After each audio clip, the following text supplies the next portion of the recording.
Hey, welcome to Guitar Knobs, the guitars, gear, noise, and nonsense podcast, hosted today by these knobs. Oh, I think we're rolling, man. just my.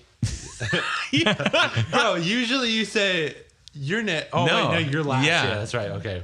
Go. Mike Trombley from Red House Electronics. Hey, it's me, Todd Novak. Welcome. And I have got somebody super special sitting right across from me. Not Mike's special too, but there's another extra special dude here. Chase Gullett from Chasing Vintage Guitars. Yes, sir. Chasing Vintage Guitars. I have been waiting about, it's got to be a year and a half anyways, trying to coordinate this, which is hilarious because you live like maybe 20 minutes away. Nice. Yeah. Not hilarious on like, wow, you really made this difficult, Chase. Well, I didn't mean to. It was just No. things get complicated, Yeah, man. things get busy. But it's also one of those things that's maybe 20, it's more like maybe 30, 35. But I didn't want to just actually phone it in. Yeah, those don't go well. I didn't want to do that because you're close enough. Anyway, so for everybody out there listening, welcome. We're glad you are listening. We're glad you have chosen our podcast to download. We greatly appreciate all your contact. In fact, right before we rolled in here, I got a comment from Liam Martin, who joined our Facebook group. He's coming out of Sydney, Australia. It's just, again, when you're doing your thing in your own little world, and then someone from across the world, shakes your hand, that's pretty cool. And so I greatly appreciate that, everybody. So we're recording today in a very special place in an undisclosed location.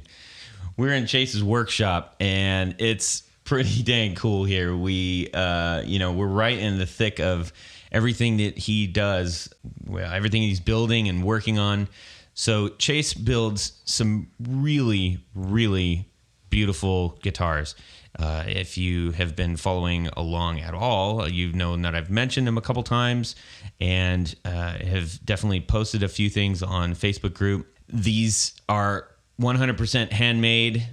They have a ton of amazing detail. We're going to get into all that business. I'm so glad we get to share this with everybody. But right now, let's just kind of touch on what's going on in our music world at the moment and spin the wheel of Mike. Okay. So Wait a minute. I almost forgot. We're missing Jared today. Oh, snap. Pour a little out for Jared. Don't pour any, though, because they'll get really sticky on the floor. But, so Jared had something that took him away from the podcast. He was very distraught. This is, I think this is the first one that he's missed since he's been an active knob. And so, Jared, we're missing you today, and we wish you were here. We're having a really killer time. Oh, it's amazing. We're having so much fun. We are having fun. When we showed up, let me just give a little bit of context, and then we'll get into what we've been doing this week. But sorry to cut you off, Mike. We rolled up, and Chase greeted us at the front, and we came in and instantly just started geeking out on everything that we had to talk to each other about guitars. Mike brought in a pedal board full of his Red House Electronics pedals, and then Chase said, well, I better go grab the Mesa Boogie. We just jammed. Start tearing it up, yeah. And don't kid yourself, Chase plays a mean guitar. He'll tell you he won't, but I heard some mighty, mighty tasty stuff coming out of there. A little bit of the nooge. Yeah. He did. He busted out the I just like to say nooge. Yeah, the nooge. The nooge. Hey, that one's for Joe Branton. So anyhow, it's been great. Like, I almost forgot that we were here to do a podcast. It's been fun. I almost you forgot made we us were feel very welcome, and I really appreciate that. Good. You guys are more than welcome. Come back anytime. Bring the pedals. Oh, cool. Tomorrow. Okay. Let's do that. So anyways, Mike, let's get back into this because we got a lot to talk to Chase about. What'd you do this week? What's going on? Okay, so this week, so it's going to sound really elementary, but like I went and bought new patch cables. For the longest time. Why does that sound elementary? I don't know. I just usually I feel like I don't have anything grand as far as like new pedals, new amps or anything, but patch cables. Okay. But anyways, usually, like I buy the solderless patch cables, which not too much an issue, but I'm just, when it comes to assembly, I'm not the best and I get really impatient at it. So recently I just been buying soldered patch cables, and just recently I picked up the Pancake, and it's my first time using the Pancake patch cables. And dude, I just love the way they save so much space on my pedal board, and so I'm actually able to cram at least a couple more pedals. You do have a pretty tight pedal board. Yeah, pretty pedal board. Yeah, super I know how tight. to say that. But yeah, so I did the Pancake patch cables, and I just bought a couple just to see how they'd roll, and they've been working out fine. And so I'm actually gonna order a couple more and see how that goes. Any particular kind that you're getting, or these ones? There's a million out there. So. Oh yeah, there's a ton out there, and like I said, I just bought some just to see how they work and fit. I bought some of the Hosa ones or something. They were just off of Amazon, but I might check out some other companies. Support some local biz. Yeah. But yeah, so who's got some really slick Pancake patch cables is Hank at Rattlesnake. Oh yeah, and he's from Montana too. And he's from Montana, and he hand makes them. Yeah. So if anybody's looking for good patch cables, check them out. Hometown state. Oh yeah, that's where you're from there. Yeah. Yeah, Montana. So you guys are probably friends. Yeah. Oh, dude, Everybody in Montana knows everybody. It's a little neighborhood. It's not a huge state or anything. No. So Chase, what's going on with you, man? I guess today actually was a pretty cool day for us as Chasing Vintage Guitars, I guess. We added an artist to our roster, Nathan Travis.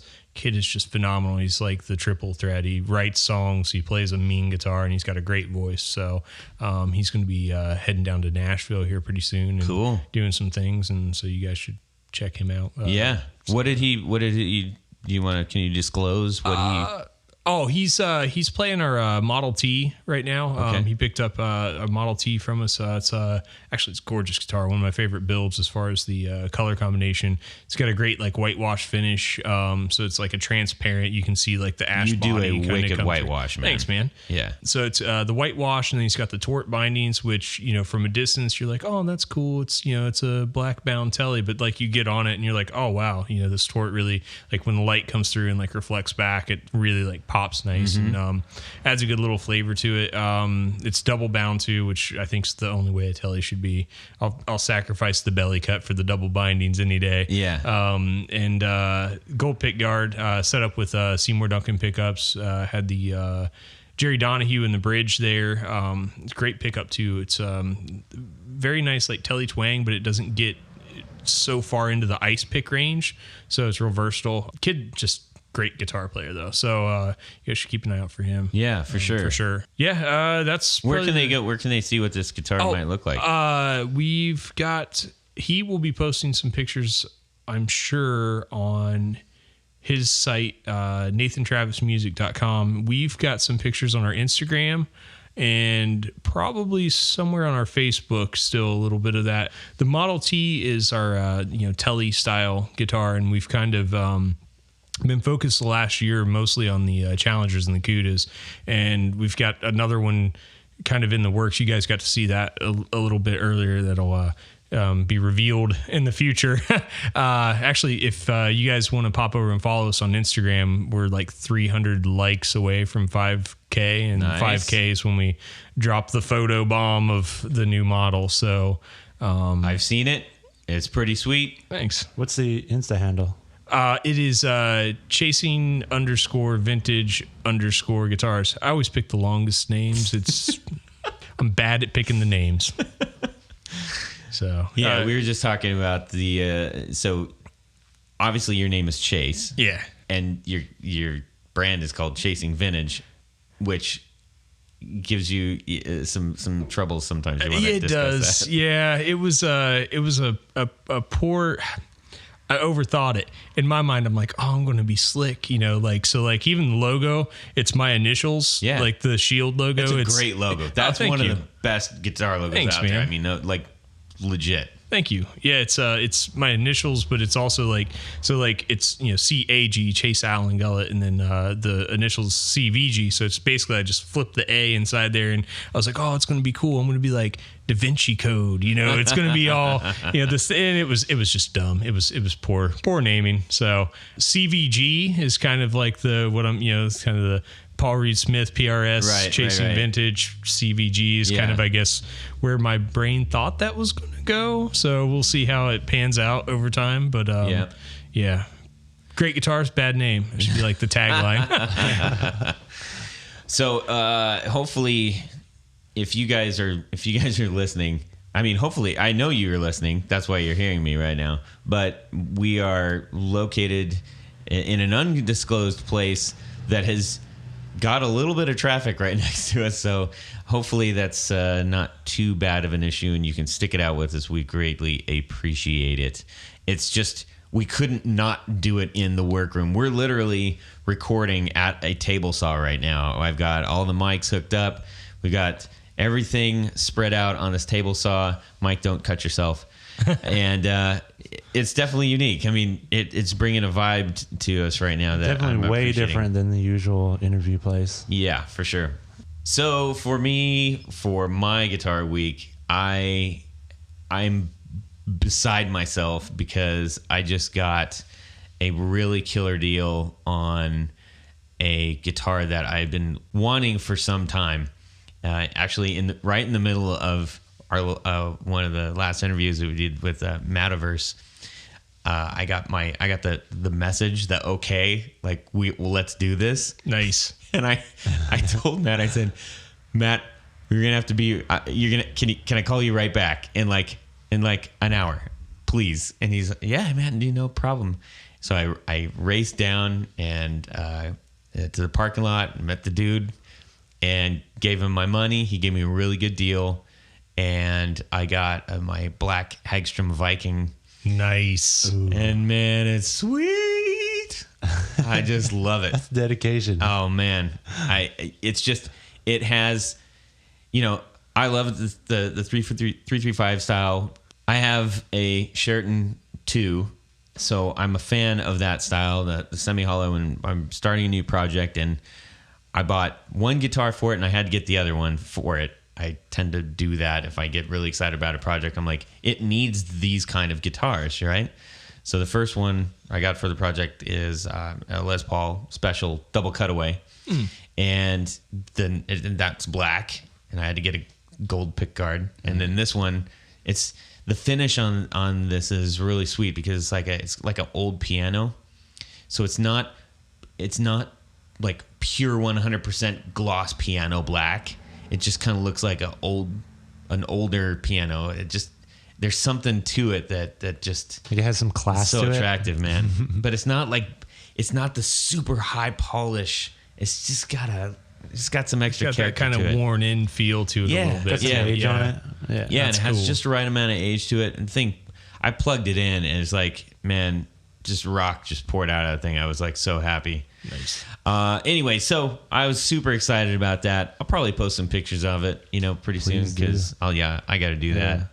I did have to sacrifice 2 guitars for it, but they were ones that I was willing to part with. It's what you got to do sometimes. Yeah, I would like to keep them all, but got responsibilities. Anyhow, enough about me. I'm sad we can't ask Jared what he's been up to because he'd probably tell us about his Gibson L6. Ooh, nice. My buddy used to have one of those. Yeah, the orange sparkle. Anyways, so we ended up mentioning it. Great. I just did that to myself. Okay, guys, so we are in the garage with Chase. A little bit of background on why we wanted to pull him into this. When I moved here to Ohio, I went to the first guitar show I went here. I walked in, I turned left, I saw this display with arguably some of the most beautiful guitars that I'd really seen, period. And not only were they, beautiful to look at, but they were actually pretty unique as well in their in the approach, the design approach.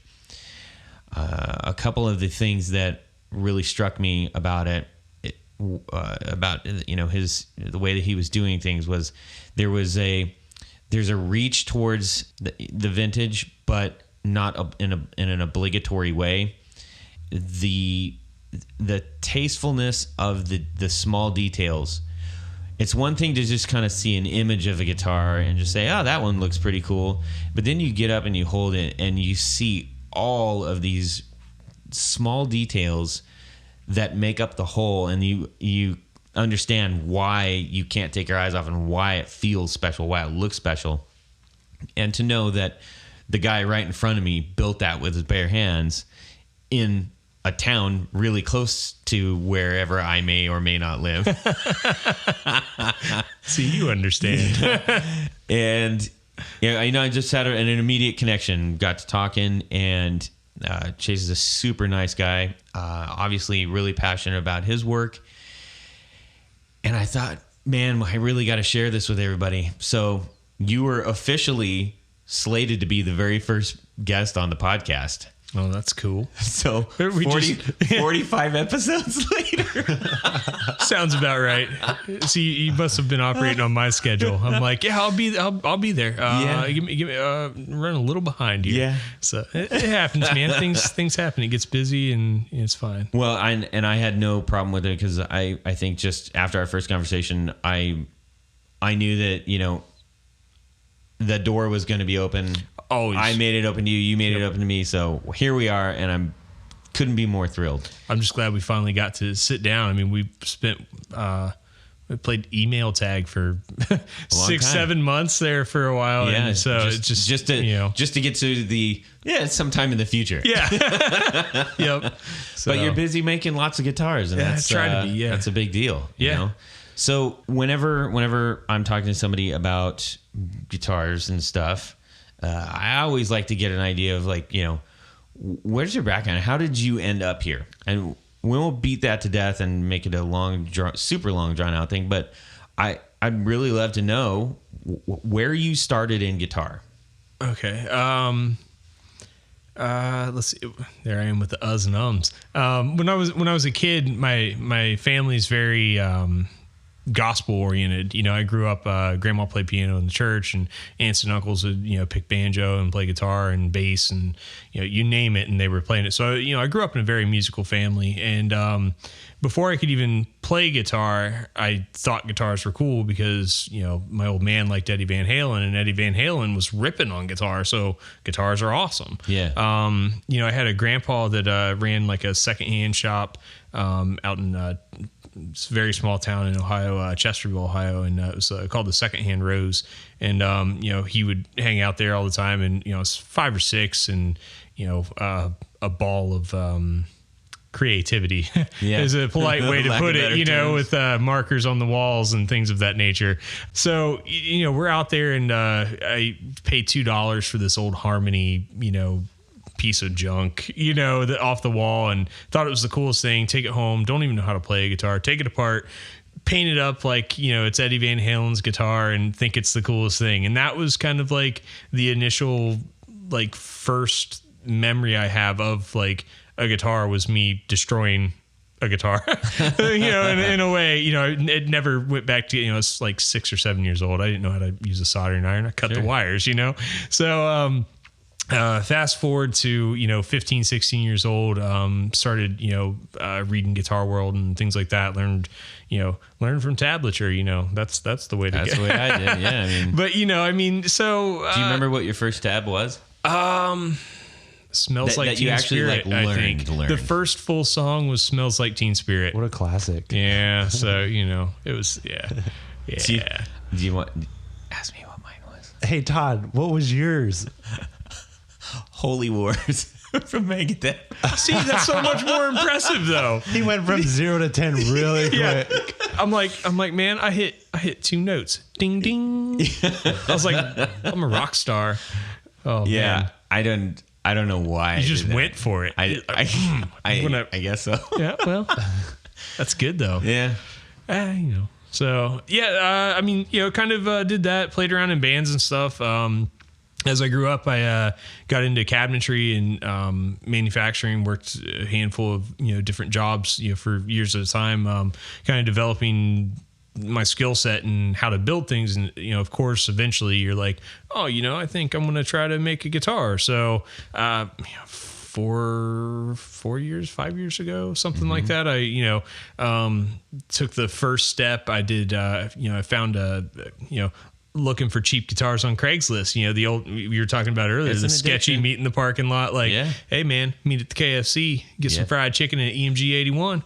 All right. So, you go out and you do the thing. So I found this Craigslist ad, and it was for a carven neck through blank, and some pieces of mahogany, and it was like super good deals, like $100, like the carven neck. Solid guitar, man. Yeah. So I mean, it was just a pile of parts. And I'm like, all right, well, cool. I'll try it. So I did, of course, the quintessential. I'm going to make a Paul Reed Smith style guitar and carved top, and it was cool. It came. I still have that guitar actually. It came out.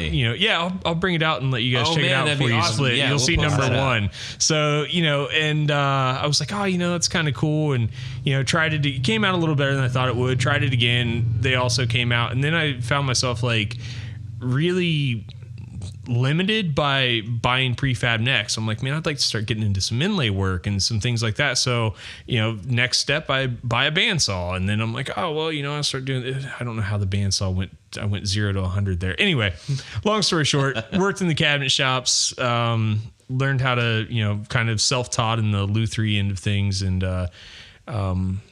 just kind of started building guitars. They kept getting nicer as I went, and then I started doing my own thing, and people started recognizing it as something that was kind of cool and unique, and now we're here. So that's kind of the general rundown, I guess. So when did you start doing the carpentry? When I was 16, 17, I started part-time in the summers. I'd go out and started doing interior trim first, like running baseboard and things like that. And then left there. I went to a industry that made mobile command centers and mobile video trucks. Essentially, it's like Super Bowl, like all the cameras feed into like the giant semi thing. Kind of went into that industry, which was really kind of a cool turning point, because that was one of the first times I saw things really develop into people actually building stuff from raw materials. I mean, we would literally take sheets of aluminum and take them to the press brake and bend up boxes, we made everything from scratch, and it was really kind of cool to like wow, this is how these things are made. It's not some crazy magic robot somewhere. It's just guys like me doing a task, and it's a bunch of small steps. You just do each step, and then eventually you have a finished thing. And that was kind of like a cool thing that set with me, from there on out, as to how to construct things and how to build things. Was it's just one step at a time, and just do it well, and then move to the next one and do it well. And that kind of just. Did you find it did you find like a huge difference in going from, because I'm assuming, because there's a high level of detail with guitars. I mean, adjustments are made really fine. Yeah. Thousands of an inch. So when you went from doing cabinets to doing guitars, did you notice that, as far as me, like when I'm doing, pedals, I know that, I know when I mess up on something, I'm like, oh gosh, but somebody else wouldn't notice that. Yeah. And so did you find it hard to, focus on the details without getting too focused on the details, if that makes sense? Oh, no. Yes. Initially, I was lucky that after I left the mobile vehicle, kind of sort of like RV type thing. Anyway, once I left there, I went to work at Worth Cabinetry. There, he was doing like aircraft grade stuff. I mean, it was just like incredibly high end cabinetry, and I actually owe a lot to Matt Worth as a mentor. Like I would not be able to do what I do now had it not been for him. He really pushed me in that like detail oriented fashion, you know. And so coming from there, actually just prior to this, I was, you know, moonlight on the weekends and stuff. I'd go in on the weekend, and he was nice enough to open up the shop to me. You know, I'd go in and, you know, I'd work on guitars on the weekends, and then, you know, eventually it just turned into, hey, I'm gonna, you know, step out on my own, and this is what I'm gonna do. So yeah, I owe a lot to him in that regard.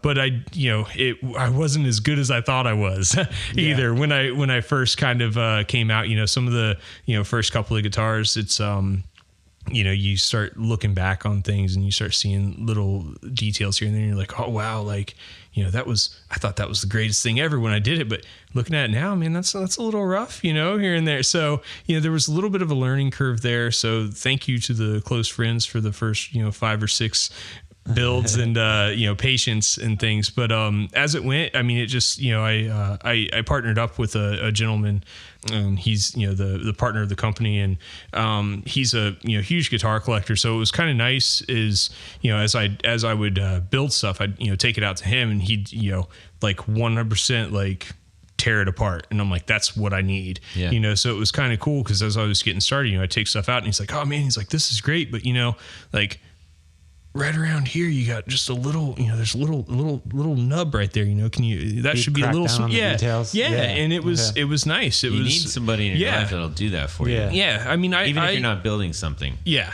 You know, I try to push and, you know, have an eye for that. And, but having an extra set of eyes is definitely helpful with that. And we're getting to the point now where it kind of, it was nice because it very quickly turned into almost like a game. Like, what can you find now? You know, there's 2 mistakes on that guitar. Where are they? Man, let me get out my 3 times readers here and you know, go at it. And so it kind of turned into like it was very helpful, you know. And then, you know, 20, 30 guitars later, you know, now, you know, it's, you know, they just are what they are. Yeah, now. because that's something I always wondered, because, you know, when you're just cutting a piece of wood to put on a porch or something, you know, just to do a repair or something like that, you kind of have this leeway of like, you know, at least like 1/8 of an inch or something like that you can get away with. But when it comes to the guitars, there's no slacking on that, you know, detail. And that's what always just, you know, is mind boggling for me, as far as when it gets down to, you know, because I don't build guitars or anything like that.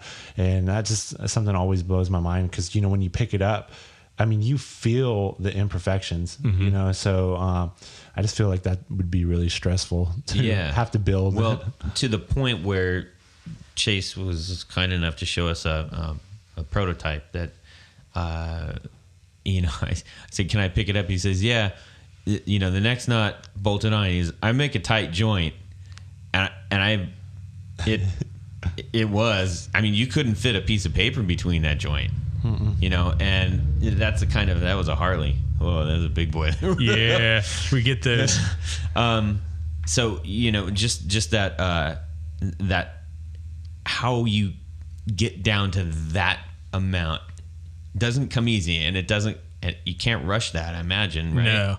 No, you get everything really close, and then, I mean, it's a lot of like fine tuning. I mean, once it almost fits, you know, you're like, oh yeah, you know, it's there. It's almost there, you know, perfect. Mm-hmm. You got like 2 more hours of just like, you know, one pass with a little bit of sandpaper, one little, you know, nudge with a chisel. And I mean, but it matters. I think it matters. I mean, there's, you know, it's debatable, I guess, as anything else is, nitro versus poly, and, you know, a million other like fire starting conversations. But I think a tight neck joint is very important. I would agree. It just, you know, it transfers everything. Well, and you're not doing bolt on either. So no, everything. Yeah, it's all set neck. So, I haven't done a bolt on in a long time. I think that's, you know, I just want to touch on something when you started to go into the decision to actually build a guitar. You know, you said you started with that first one, which was a kit, and it was a neck through. Yeah. So at what point did you say, I'm ready to do a neck? And talk, I would love, because that's where I get hung up. Like, I get people telling me all the time, because of my design background and my, attention to aesthetic, and because I run a guitar podcast, they're like, dude, you should build a guitar. And I'm like, No way, man. Because I don't want to, because I love doing, I build pedals every once in a while, right? Yeah. Because I like getting my hands on things. But that right there, the neck is enough to make me go, do not kid yourself, bro. They're not that bad, man. It's one step at a time. I mean, it really is that simple. You want to try to excel at every one of the steps that you go, but I mean, you got 22 fret slots. It's still just 22 single cuts, and it's a lot of math and a lot of layout is, I guess, really the biggest thing there. A lot of double checking yourself. But in the end, it is that simple. You do one step, you do the next step, you do the next step, and it just kind of goes. For me though, it was about 3 guitars in. I decided it was time to start building necks. I was like, this is cool, but I'd really like to, have a little more leeway. It was actually I remember what I made 2 baritones, and it's hard to find a baritone neck, especially if you're wanting to do a neck through. And so I did a couple of baritones for my friend Brock, and when I built those guitars, that was kind of was the tipping point was, you can't go buy this, so you've got to build it. And so they were 27 3/4 inch scale. And I still offer a 27 3/4 inch scale if somebody orders one, but it's not something I do as like a standard model. So that was kind of what started that. And then after that, I did the first Screaming Chicken prototype, which was this. I was dead set when I first started this that, the neck through was like the way to go. That's the absolute best guitar. And as I've found, I actually am a big fan of the set neck. It's tonality wise, it's nice. I use a deep tenon on it too. So, the neck joint actually comes all the way into the bottom of like the humbucker pocket. So, I mean, there's a lot of meat there that's actually holding the guitar together. And I find it to be real resonant. It's not incredibly difficult to do to get it right and get your break angles right and everything. And as long as all that's there, man, they sound, and I can't tell a difference between that and, a neck through, but I like the break angles and things like that, which for me personally gets difficult to try to pull off with a neck through design. Right. They tend to want to be a flatter plane on the guitar, and I think that the break angle does something to the tonality of it. It's you've got your strings are bending at 2 different points, and they're bending hard, and it just makes it, in my opinion, it becomes a little more musical that way. And I like it. It gets the strings up off of the body a little bit, and that, in an acoustic guitar, a lot of your tones or your sound is coming from, the strings ricocheting, the sound waves ricocheting off the back of the guitar and then coming back up through the sound hole. And, that distance and that liveliness that you get there, I feel like with the set neck, having, the break angles helps that. Yeah. I mean, you could, if you wanted to, if you're at home and would like to do this test, and you have a flat top, like a dreadnought or something, and an arch top, you'll hear a very distinct difference. Yeah. And really, the only difference there is you got a neck, you got a break, and you've got a raised bridge, right? Yes, on an arch top, you've got your raised bridge. You don't obviously, have there's a little bit of an arch, but for most part, you're talking about a wood box and strings that are attached on one end and another. Yeah. But of those 2 types of guitar, like on a dreadnought, it's like those strings are so close to the body. For most, I'm sure somebody's gonna be, no, not that one guitar, Yeah, I mean that's there's exceptions to every rule. Yeah, but it's I don't. There's a sweet musicality that you can't get from a dreadnought that you can on an arch top. That you do it, you hit it, and you're like, oh man, that sounds fantastic. I think that when you're talking about that, that's immediately what I started thinking about. Yeah, it's a subtle thing, it's not like you blind test, plug in a bolt on, that doesn't really, like a telly or something that doesn't have a lot of break angle versus, you plug in like a ES335, like, well, that's not an apples to apples, but, or an SG. So you got a telly and an SG, one of them's got a break angle. Plug in a blind test, you're probably 9 times out of 10 nobody's going to notice the difference. Me personally, maybe it's all in my noggin, but I think there's a difference between hearing it through an amp also. Yeah, versus that's true too. When you're playing it, even if you are playing through an amp, you still feel it and you still can hear that music from the guitar not coming out of the amp. Yeah. So anyways, this is the Tone podcast. Yeah, sorry. Oh man, that's going to be a can of worms. I'm going to have like 30 people on the Instagram say, man, you have no clue what you're talking. Okay. Yeah. All right. I don't. Wake them up then. Yeah. That's good. I'm okay with that. No, dude, I like it. I mean, because, as far as me being, a builder, I mean, there's some stuff I can't describe. You know what I'm saying? Like, there's only, like when we were coming here, on the ride, over here, you were using food terms to describe your tone. That's true. Yeah. I like a little candy cane in my distortion. Yeah, I still don't understand this term. I use the term umami. The what? Umami, which is it's a Japanese phrase that it describes a somewhat indescribable flavor. Okay. It describes or Todd's taste. Complexity of his brain. This is true. Anybody Rather than that knows he could me say well, it sounds amazing, he says it sounds umami. Well, umami. Umami. Umami. Yeah. Sorry, yeah. See, I don't even remember. Yeah. So essentially, we were talking about the difference between a tube screamer and a clon, or a clone, or whatever kind of clonny kind of overdrive that you like.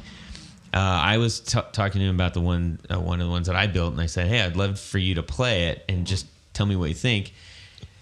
We got into the tube screamer versus blah blah blah, and I was saying that I liked how mine sounded because it had a bit of a indescribable ghost tonality to it, kind of like umami. And he's like, what? And of course I had to go to Wikipedia and then read it. Yeah. And even after reading the description, I thought I got it, and then I described it to Todd, and he's like, no, that's not it. So I still don't know. Yeah, that's kind of my MO. So anyways, it's above my pay grade. So let's see. You started building your own guitars. We got into a little bit how you did that. Now, what did you hit? What was the first bump in the road where you was like, oh, or maybe there wasn't one. I don't know. I'm guessing. Pick a day. No.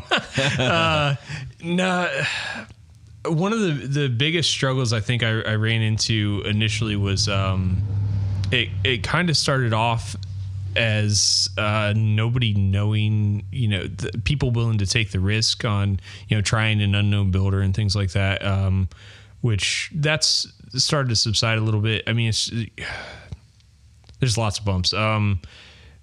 Material cost was one of the big ones. We spoke briefly earlier today about that, actually, that being a thing. People, it's very easy to,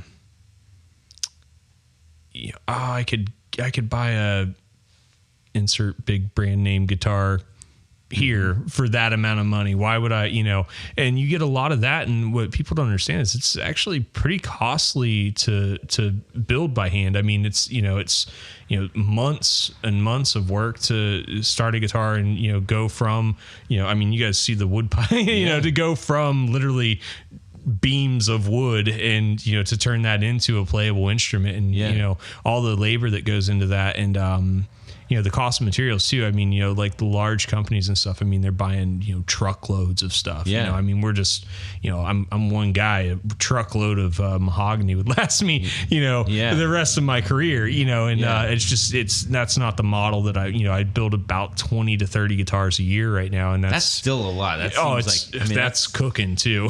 Yeah. That's so, it's just, it takes time, and that was kind of one of the nice things about when we partnered up. It kind of opened up some doors to making things a little more feasible. to where it was, hey, I can get a pizza tonight, so it was kind of, it was nice to, that was one of the biggest hurdles, was trying to break into I need to be able to buy enough stuff to make this feasible that I could afford to sell these, right. and, not be literally giving them away. Yeah. So that was kind of one of the biggest hurdles that we had to cross there. And building a name. I mean, it's hard, especially, if you haven't, I didn't work at Paul Reed Smith's custom shop for 20 years, or, didn't work for Gibson.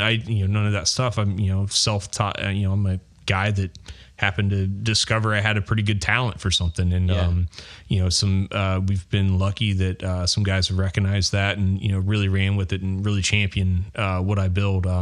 Dirk Miller, for instance, from Rusted Roots, been a big guy with helping promote the guitars and things. Yeah. I've also got some other friends that aren't as limelighty, but also are very incredibly. Bill Hilt, for instance, a great musician, just has just pages of things that of accomplishments that he's done. But he's also, he's not a in the spotlight guy. But if he was been a huge supporter from day one, though. I mean, it started off with hey man, can you do some setup work on a couple of these guitars? To wow man, you make some pretty nice guitars. Could you make me a couple of guitars? And he's turned into a repeat customer multiple times. I think I've built 4 guitars for him now since then. And it's nice. It's like you get those guys and it's like those are like family.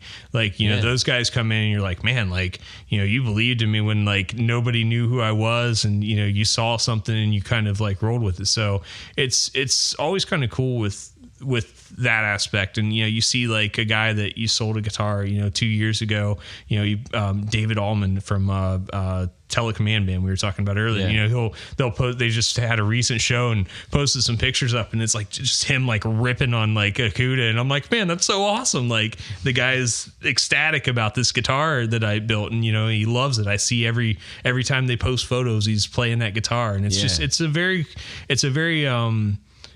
personal and I guess prideful feeling. I mean, pride's you probably signed a bad the back thing, of your but headstocks. yeah, I do. I didn't before. I didn't for a while. Actually, I started signing them around number 25 or so. Mm-hmm. But the early guitars, I didn't. I don't know why I didn't. I think it was part of that. I guess part of that. People taking a chance thing. I guess when I first came out, I didn't really want to promote it as, hey, I'm a one-man shop, because I was afraid that people would be like, oh man, look at this, goofy guy. This is just some guy trying to do a thing, you know? So I wanted to kind of I tried to be very careful that I didn't divulge too much, and I guess tried to, you can't come out too big either. Yeah. That's a delicate balance. Perfect balance. Yeah. So I didn't I didn't push a whole lot of the, hey, look at me, I'm the builder kind of thing, out the gate. And I don't know if it was helpful or hurtful. I mean, some guys I'm sure into the idea that, man, you're the guy that cut the wood and you glued that and you inlaid my fret, you did every bit of this, and other guys are like, oh man, I'd rather have a factory built instrument. It's just an appreciation for, two different things, so I think that there's also an element of, one thing that you're providing for someone who is interested in a handmade instrument or any kind of craft, whatever you're in, whatever you do, the idea that someone like how I felt, I'm I discovered you, right? I didn't discover you for everyone else, but you didn't hand me a pamphlet and say, here's my jam, dude, you are gonna love it. Yeah. I stumbled on this little treasure, and I was like, oh my gosh, look what I found, and that's a special, that doesn't happen much these days. So when you do find that, it's really impactful, clearly I'm sitting here because of that. So, which is very cool. I think that whatever path that you chose, I think is great. And I appreciate when I see that in other people, and that's something that I've really tried to focus on with this podcast in particular. I mean, Mike's another guy just like that. It was he didn't send me anything. He didn't. I found him accidentally, and I didn't find his voice telling me how awesome stuff is. I had to kind of discover it a little bit. I got to say the same thing, actually. When you came in, he was telling, like, Todd was like, oh yeah, we're doing, pedals and stuff. I'm like, oh, that's cool. I'm not really a pedal. But you came in, I'm like, oh, cool pedals. You plugged them in. I was like, holy cow, those are awesome. Like, just really great sounding stuff. And that's cool. And it's kind of the same thing. It's like, like, I'm like, oh, but I'm like, man, like, are you going to leave a couple of those here with me? Like, it's kind of triggers that thing where you I know exactly. Well, and I had to tell you. You did. Same thing with Jared too. Those are the kind of people that are in this industry. Like Jared or Mike are not the type of people that are going to go, let me tell you about the thing that I do, blah, blah, blah, and I'm so great. Yeah, it's like Mike doesn't put pedals together. He designs the sound that goes into the pedal. Yes. But he's not... It shows, like... They sound incredible. That's the thing. That's the only way you find out. Or listen to episode number. I can't remember what episode, but if you want to hear that episode when we first interviewed Mike Trombley of Red House Electronics, you can listen to it on theguitarknobs.com for free. Oh yeah, nice. My favorite price, right? Nice.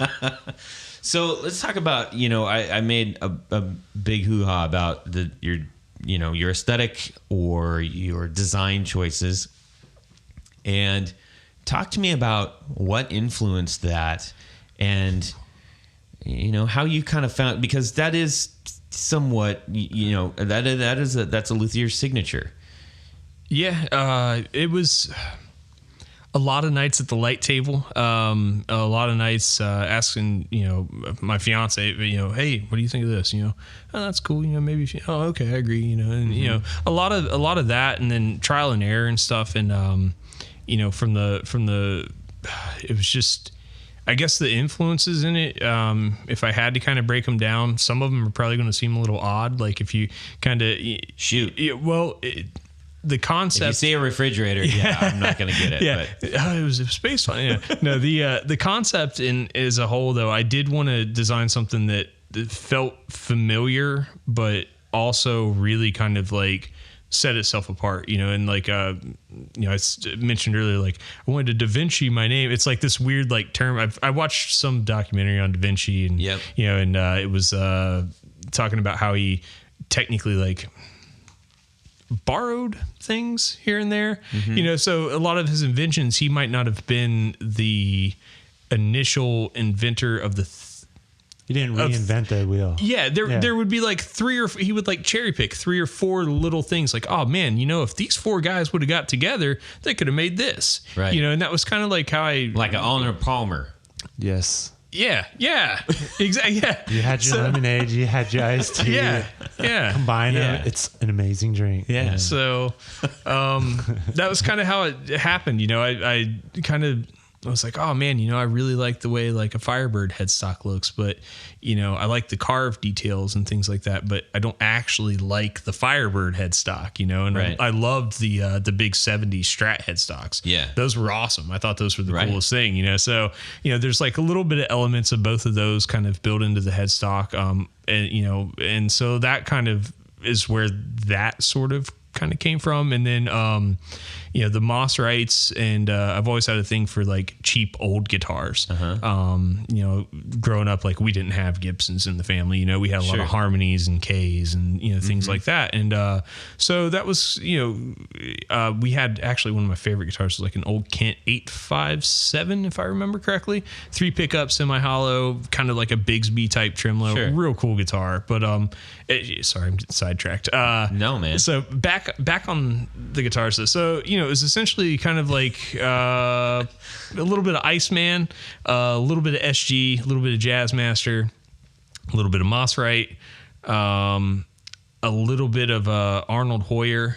A little bit of Dodge Charger in there too. So in the names I somehow I'm actually a Chevy guy. I'm a GM guy, and somehow I ended up landing on like the Mopar No Car, name thing there somehow. I got to the Challenger and the Cuda. Well, there's a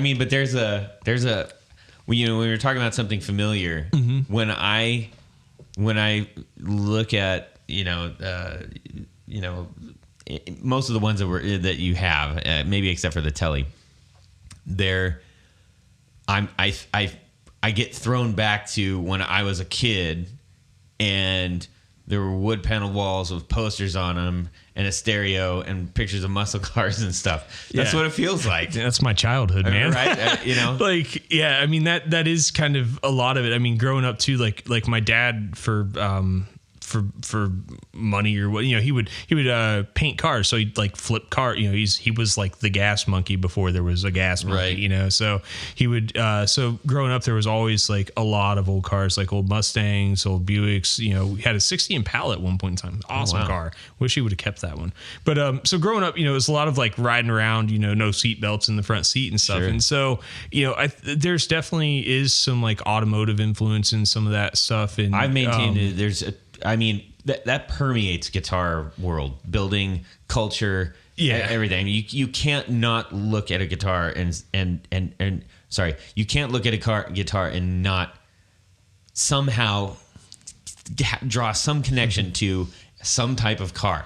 Well, the electric guitar, coming out in the 50s and the 60s, was really where a lot of it really grew its roots, for the like solid bodies, so but it was also a huge time for like Detroit and like the cars. So I mean, just everything in general. Flashy it's like a paint, space shiny age, man. metal. Yeah, it was curves. like they don't build them like they used to, and I mean they really don't. I think that a lot of stuff now could just kind of like really like a lot of like rehashing of stuff, and it's really difficult to kind of come up with something that is new without just looking so far out in left field that you're like, whoa, that's so it was a struggle, and it seems like it's been well received. I'm pleased with it, and other people seem to be pretty pleased with it, so it seems like I kind of hit what I was going for.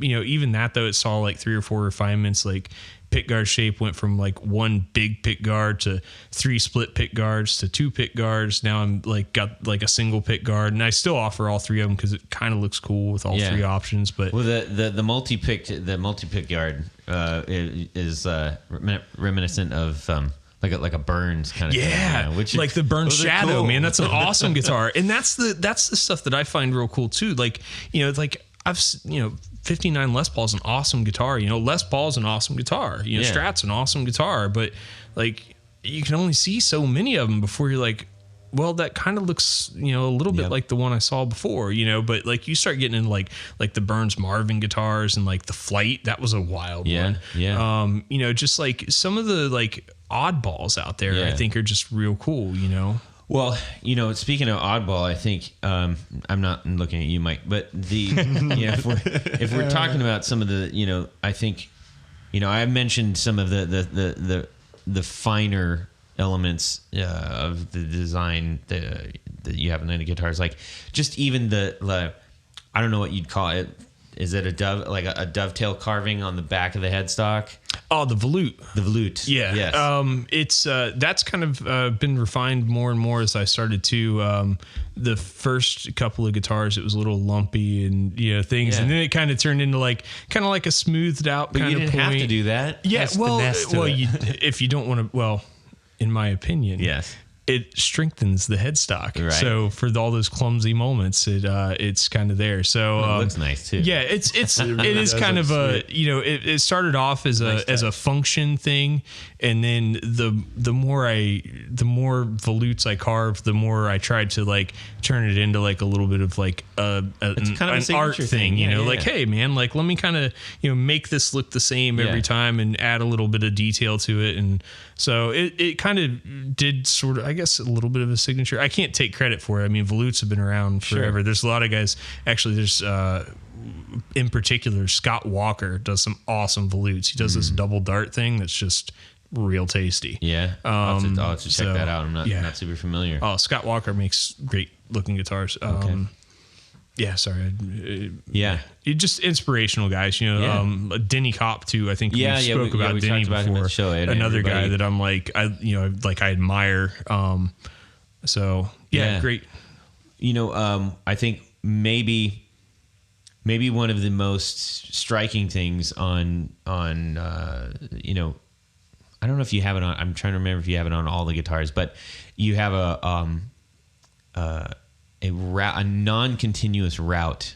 Yeah. Am I saying that right? Yeah, it's Is it a bevel? German carve. Is kind of what I call it. Okay. But yes, it kind of starts and stops here and there, which I kind of I mentioned earlier a little bit of SG, Following the body shape, a little bit of SG influence. Yeah. So in an SG, if you look at the heavy bevels they've got there, it'll start. It's over here, it's real wide, and then it narrows down. Yep. And, it kind of a little bit of that play on drawing your eye around the guitar, and things kind of starting and then disappearing. So if you're following along in the car and trying to imagine what the heck we're actually saying, if you can imagine don't close your eyes. Sorry, I said, keep those not open. Close your eyes. That bevel that we were just talking about on an SG, if that's a flat bevel, but if you imagine that was like a C-shaped bevel, very much like a Mossrite. If you think of like a Mossrite, and follow that around. So you have a detail that it's not subtle. Like on an SG, it's actually really subtle. Yeah. This is not subtle, but it's not totally overbearing. And not only is it not overbearing, but somehow you managed to you made something that is not subtle, drew more attention to it by not staining it. Yeah. Like the top of the guitar. Yeah.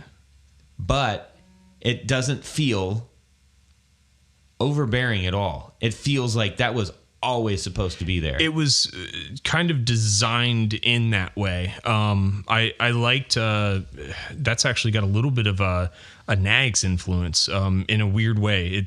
They look nothing like a Nags.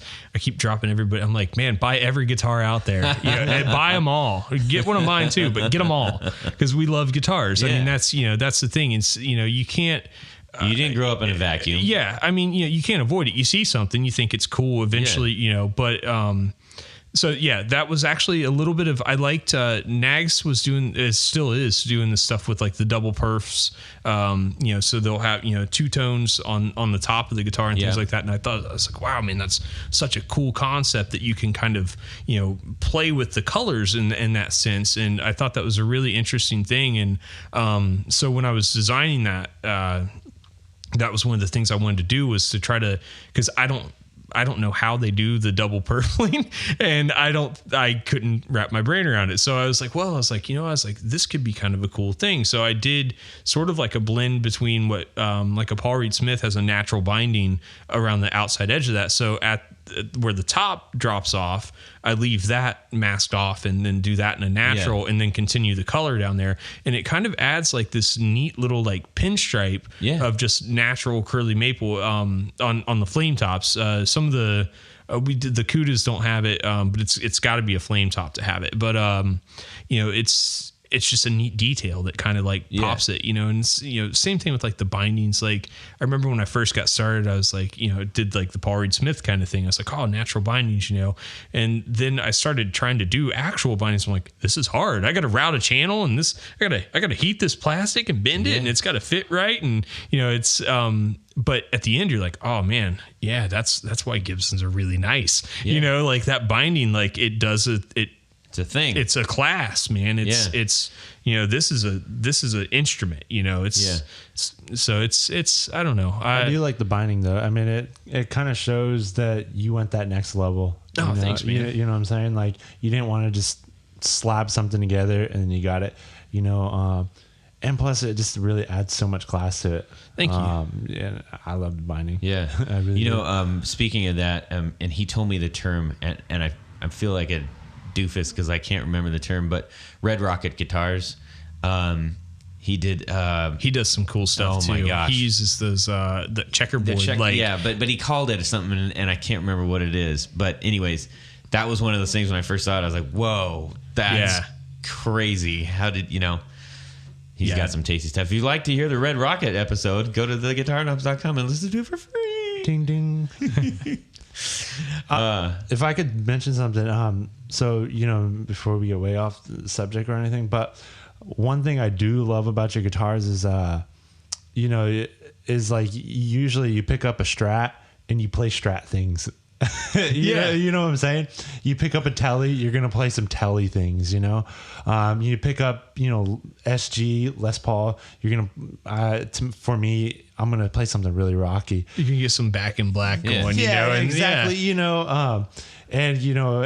And one thing I liked about your guitar is it kind of left my brain not knowing what to play exactly. It's actually kind of cool. I had never thought about that aspect of it. That's kind of cool. Before this, before we started recording this, we, as they mentioned, we started playing on a couple of my Red House pedals, and usually being the builder of these pedals, I kind of, I know where to dial them in.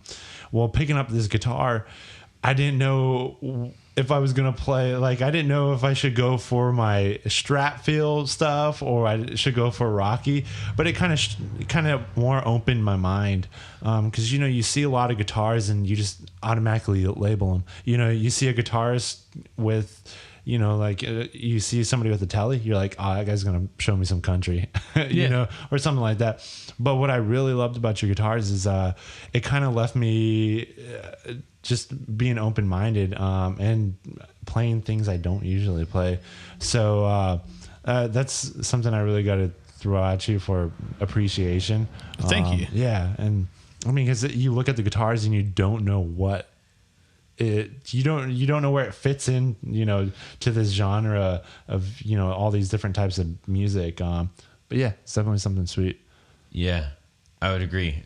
Cause in one fell swoop, you were blazing some 70s rock and roll. And then you came in, Mike, with some really ambient stuff. Very cool. Really, really, Mike's a very good guitar player. Yes, he is. I was like, man, can I get some video of that? Yeah. I mean, one moment we went from busting out some Ted, and then all of a sudden we went to super ambient, and then we went to some funk to, we were bouncing around. And none of it felt alien. Yeah. So that was good. Moving forward,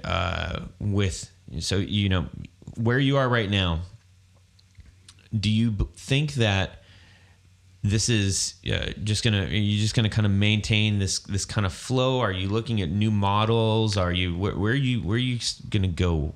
I've got 1 year plan, sticking to what I'm doing. We just set up a dealer in Destroy All Guitars out of North Carolina. Great company. If you guys are probably familiar with them. So we just set up with those guys. So in the meantime, we're focusing on Challengers and Cudas for the rest of this year. That said, I have a new model. You guys got to check that out. I've got the first prototype of that done. I've got a couple other versions with different pickup combinations that are in the rack right now. Yeah. So those are going. I also have a bass that I've got sketches for already that it's just trying to keep up with if I want to be able to maintain what we are doing already. Cause I'm limited on how many guitars, so if I spend a lot of time developing new models, that takes a lot more time than just, a lot of trial and error. Yeah, exactly. I'm not, I'm going through all the processes that I've already went through with the Challenger and the CUDA in that sense. So developing new models is sort of a slow but ongoing process. But it's actually one of my favorite things to do. For me, I like growing and moving forward. I don't want to stay stagnant, I guess is, so, with this, going back to we talked about, you only see so many Les Pauls and so many Tellys, I can only make so many, I can make as many cool Challengers and Cudas as you want. Please come and visit my website and buy them all. But no, you get to a spot where you're like, oh man, okay, cool. So I'm doing my 5th black CUDA now. Okay. That's cool. But, so for me, I like creating new things, and really that's where long-term 5-year plan is that I've got a handful of models, so it kind of keeps me on my toes, and I get to I can do batches of I'll do the Superbird. Oops, Dropped a little nugget there. A Challenger, a Cuda, a new model, and things like that, and just kind of work those things in. And that's 1 year, stick to the plan. 5 years, you should see quite a few new things coming out of the little old shop here. Yeah, so that's cool, awesome. man. That's awesome. When you are building, are you building only to order, or are you building for stock? I do a combination of both. Depending on when the orders are placed, they either get they will either be put in the queue. I tend to try to build in batches of 10. It just for me, it makes setup times and things like that. If I'm setting up my router tables and I'm setting things up to do the different tasks, because it's a pretty small shop, so when I'm setting up to do things, it makes more sense to do 10 of them at once. And then, so it takes a little more, so it takes a little longer in the end, about 6 months to complete a batch of 10. So it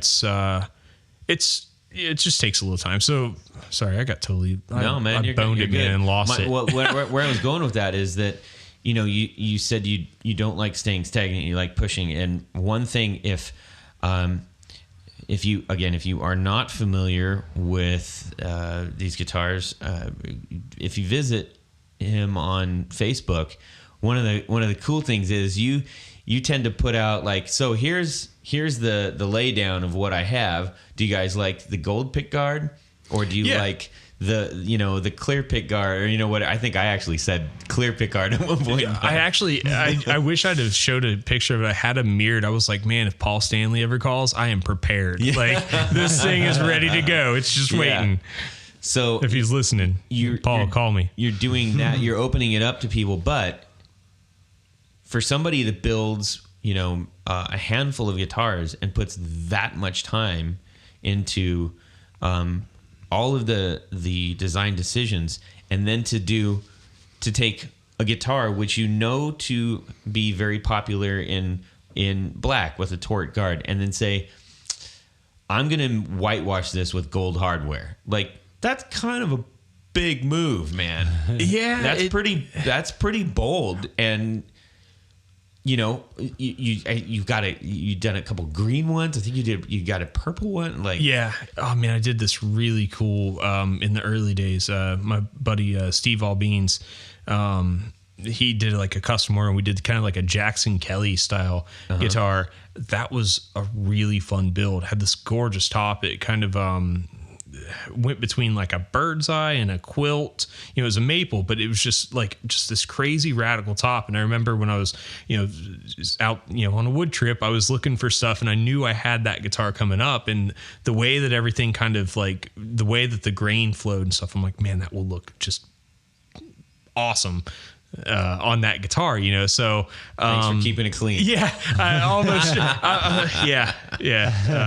so very passionate about this. Yeah, sorry, but I was like, man, that's just gonna fit perfect, and it did. Like, I got it all book matched up, and I'm laying it out, and it's like, it was weird the way that it went, because it went from like this crazy bird's eye to this very cloud-like quilt, and it kind of like shifted out to the right, and it followed up that like upper horn of because it's like a Jackson Kelly, so it just kind of like tucked right in there, and like just looked like the wood was born to be that guitar, right? And it's just that's stuff that I really enjoy too, is kind of like getting to I'll lay stuff out, and like I should traditionally I would stick this way because that's how that goes, but I'm like, but man, if I flip it now, all of a sudden this does this really unique thing. And I like playing with, that's the nice thing about being a small shop, is I can like really like pay attention to the smallest details, like make sure like, oh, well, the neck and the body and everything came out of the same piece of mahogany, so in theory, all the densities should be the same. It should all resonate the same. It's all, it's its own family, at that point. Well, also you're driving this train, which is the business. And so that's really awesome, because your personality, what you find interesting is going to pop out, like what you said, you could have this guitar, but if you flip it this way, then that's already leaving a piece of your footprint. Yeah. And so I think that's really something awesome, especially with guitars. like you said, there's a million of this shape, there's a million of that shape, and they're all great. I don't mean to knock on anything. I love Tellys, I love SGs, I love guitars. You know, and that's what I'm saying is like it's sweet with your stuff because you're getting something from out of the ordinary, or what I'm saying, something different from the norm. So that's gonna, I know I keep bouncing back to this, but that's gonna make someone like me who's a guitarist, that's going to make me search somewhere else, because I have this new guitar with this new personality, which I just think that's really awesome, especially being a small business. You're able to do that, choose the direction of where your company's going. And I think that's really awesome. Thanks, man. Solid. Oh man, I'm really at home here. I like this. I like this place a lot. I really do feel right? I mean, I ate. I'm actually at home here. Food here. Right now we got candy and peanuts on the table. I'm looking around. There's like Todd soft lights with kind of like sawdusty. Todd got some tea too, so it's like we got the river right outside too. Yeah, he gets to build here, and when we pulled up, aside from a little bit of traffic. It was, you could hear the river flowing right out front of us. Birds chirping. Fantastic. Yes, it is beautiful. I'm gonna put the cherry on here because there's actually about a half mile up the river. There's an eagle's nest.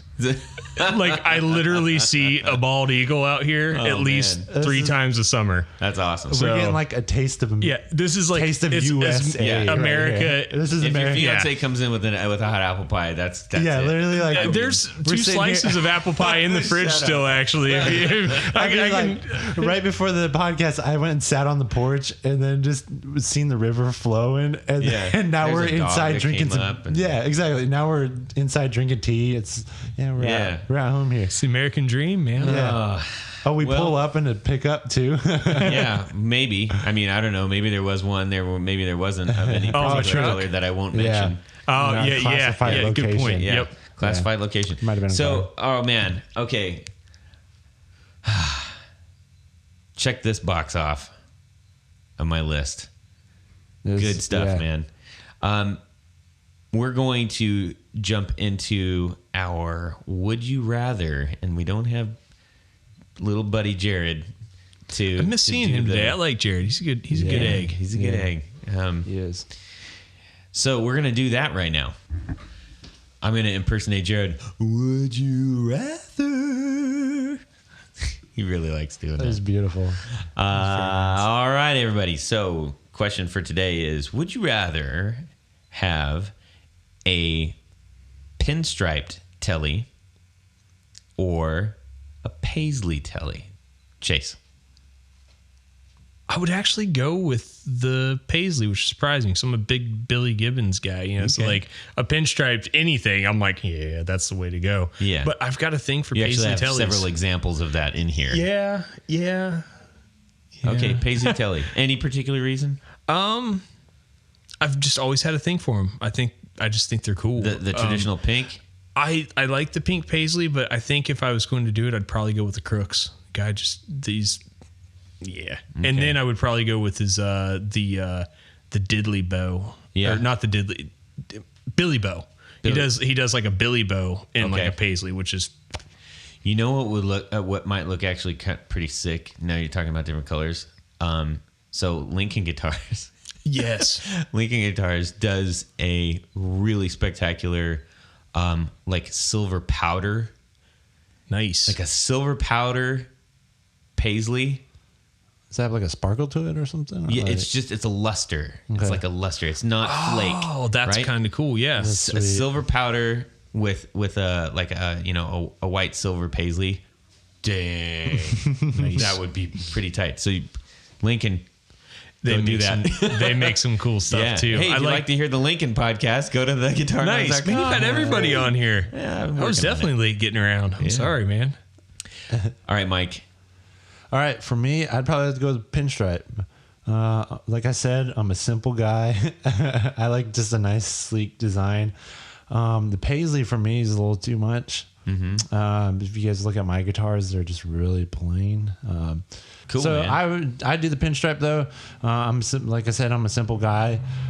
It's already even hard enough trying to get the pinstripe on my guitar. So yeah, I get pinstripe. you.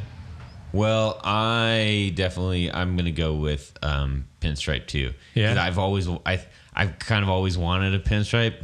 I almost did a telly in sort of like a burnished flat black, Nice. with some pinstripe on it, and just didn't.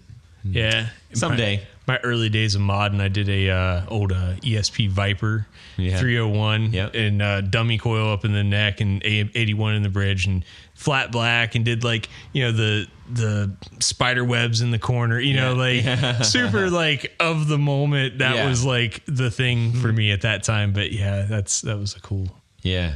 Yeah. Well, cool. And I know you have you got pinstripe guitars.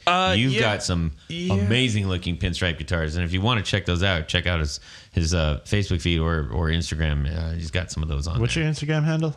It's chasing_vintage_guitars. He does have so- a beautiful feed though. Yeah. Beautiful. Thanks, feed. man. For real. It really is beautiful. Okay, everybody. This has been super good, super fun, super enjoyable, and super time to go because we're running. Well, actually, I'm not going to say we're running long anymore because I do long podcasts. So Happens. get It's over whatever, itself. man. Yeah. All right. Thank you guys both for coming out. It was great to sit Oh, with you absolutely. guys. Yeah. Thank you. It's Please awesome. come out again. It's awesome Bring shop. pedals. Oh yeah, dude. Yeah, and we'll bring Jared out. He's gonna.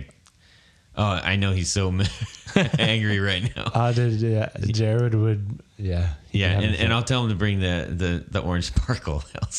Nice guitar. But I love it because he loves it. Anyways, subscribe. Yeah. Well, that's it for these knobs. Please visit us at our website at theguitarknobs.com for episodes, news, and guest profiles. You can get all social with us on our Facebook group at facebook.com/groups/guitarknobs. Give us a tweet at guitar_knobs. And check out our gallery on Instagram at guitarknobs.